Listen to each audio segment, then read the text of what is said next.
Hi everyone, my name is Elijah, and for week number 13's lesson, I'll be doing a lesson on continuous interest and present and future value.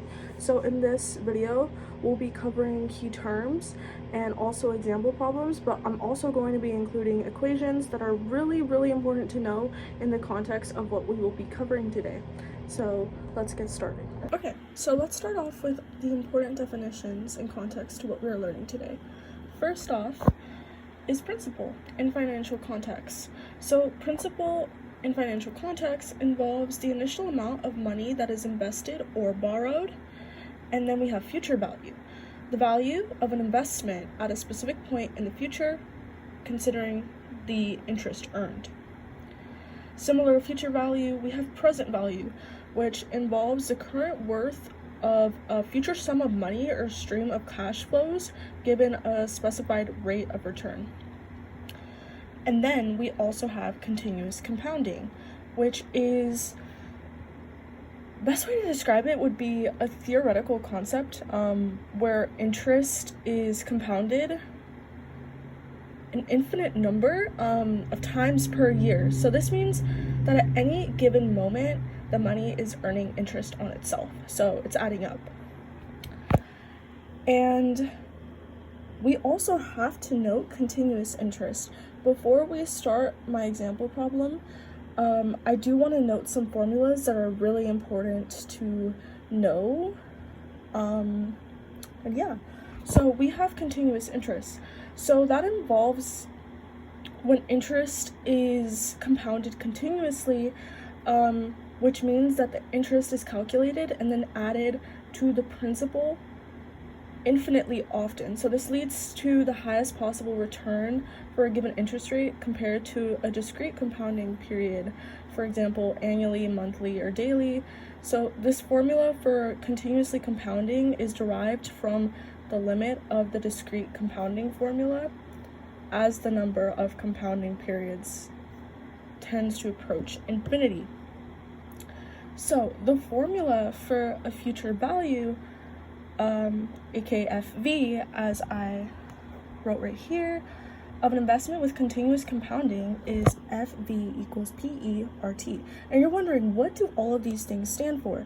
That's why I listed them right here. So P stands for principal amount, E stands for the base of the natural log, which is approximately, when calculated, 2.71828.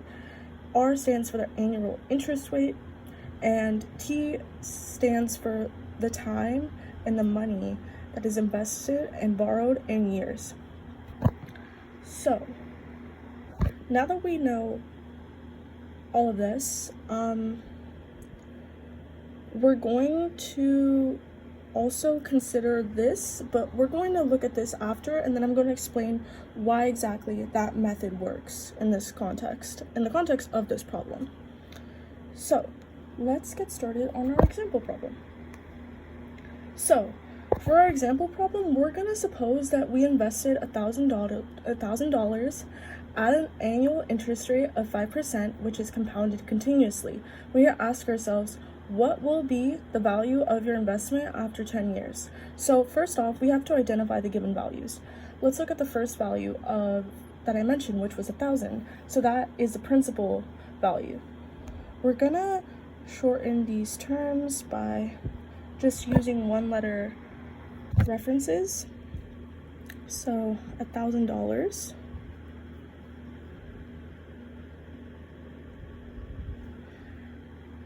And then the annual interest rate, aka R, would be 5%, but then that would be 0.05. Annual interest rate, R, 5%, and then 0.05. Let's see.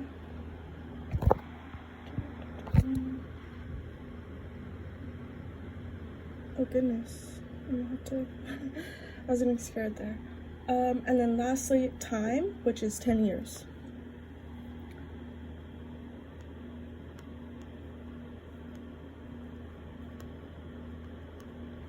Okay, now that we have our given values, secondly, we're going to apply the continuous compounding formula for the future value. So the formula that we just looked at, we're going to apply it to this problem, and we're going to do so by applying our given values.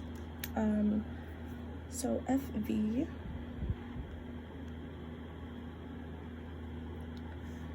equals PE RT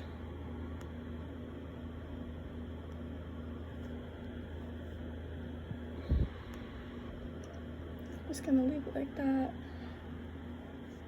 Then FB 1,000. Yes, okay. FV equals 1,000 multiplied by E to the power of 0.05.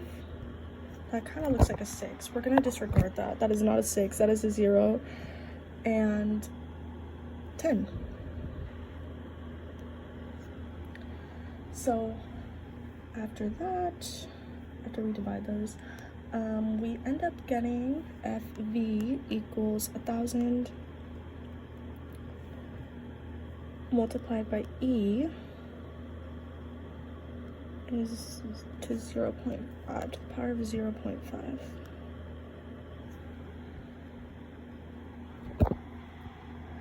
However, that is not the final answer that we get. We still have to calculate our value. So we have to estimate what the value here would be, which would approximately be 1.64872. So then we're going to multiply 1,000 by 1.64872, and then that will give us our value and our final answer. So now that we take both of these numbers, we're going to have to multiply them in the context of this problem.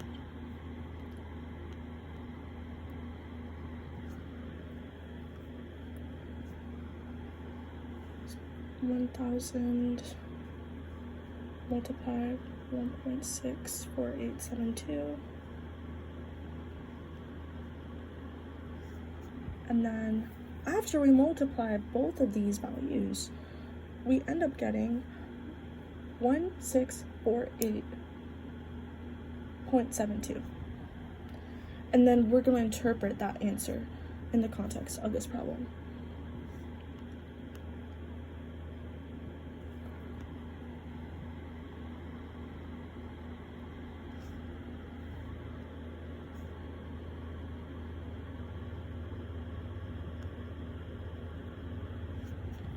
And then that results in our answer. So now that we interpreted this problem, now that we got the result, we're going to interpret the problem. So this is a result of the time span of after, the duration of after 10 years. This is the result of our initial investment of $1,000. That means our initial investment will grow to approximately $1,648.72 due to continuous compounding at a 5% annual interest rate. Now that we interpreted our answer, we're going to go to these formulas, and I'm going to explain why exactly this method that we're using, that we use today, makes sense. So we're going to ask ourselves, what is the formula for the PV when the interest is compounded continuously and then ends up being derived by rearranging the future value formula? So after that, we end up getting essentially the same formula that we got originally when we started with the future value formula, except you see that the time and the money that is invested and borrowed eventually becomes negative. And you're wondering, why does this method work? So again, consider the formula for the present value ends up being this. The formula that we looked at previously was for the future value. This formula ends up telling us how much money we need to invest today to have a certain amount in the future, considering continuous compounding. And lastly, we're going to explain why this method works. So the exponential function e to the power of r and t, which again, in the context of the formula, is the base of the natural log, and the time and the money, which is invested and borrowed in years, is used because it naturally models continuous growth, and in continuous compounding, the rate of growth of the investment at any given time is proportional to the current value of the investment. So the exponential function is the unique solution to this type of differential equation, making it essentially a good example for our examples of continuous growth. So the factor e, the base of the natural log, and the time and the money, which is invested and borrowed, represents the total growth factor over the time of t at the rate of r. And that is my lesson for week number 13 on continuous interest and present and future values. I really hope that this helped everyone get a better grasp at the topic, and thank you for watching.